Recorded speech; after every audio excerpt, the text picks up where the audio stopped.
Good morning, December 18th. Glory came down. The Word became flesh and dwelt among us, and we beheld His glory, the glory as of the only begotten of the Father, full of grace and truth. John chapter 1, verse 14.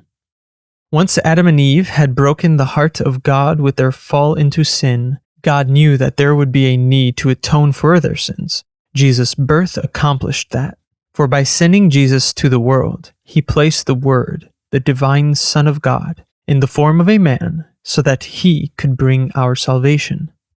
In Jesus, we see both man and God. We relate to Him as a fellow human being, but we cannot forget that He is God. Proclaiming truth, He taught us how to live.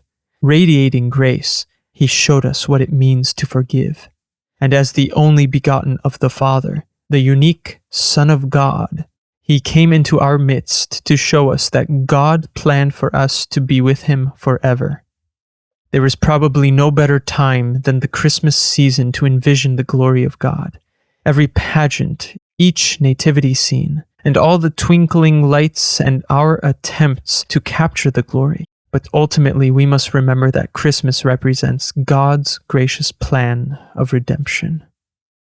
The Incarnation is in itself an unfathomable mystery, but it makes sense of everything else that the New Testament contains.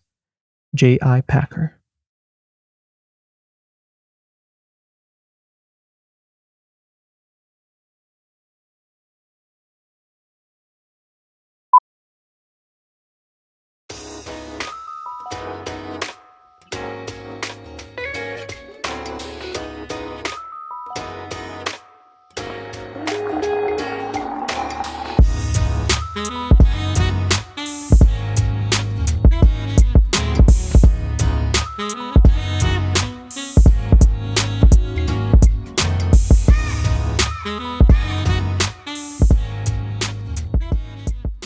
Good evening.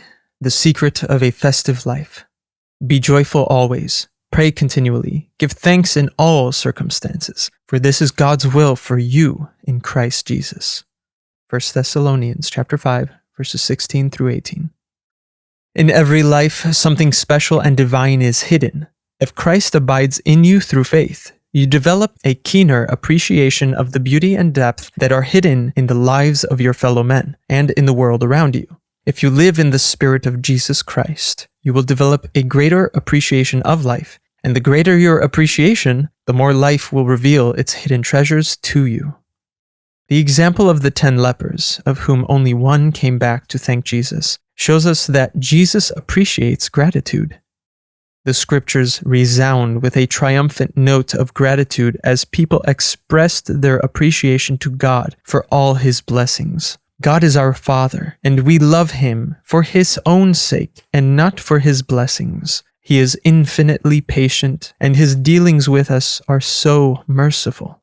How can we withhold our appreciation for all the good things He gives us? You draw near to God when you praise and glorify Him, showing your appreciation. He becomes very real to you, and your life becomes a continual feast.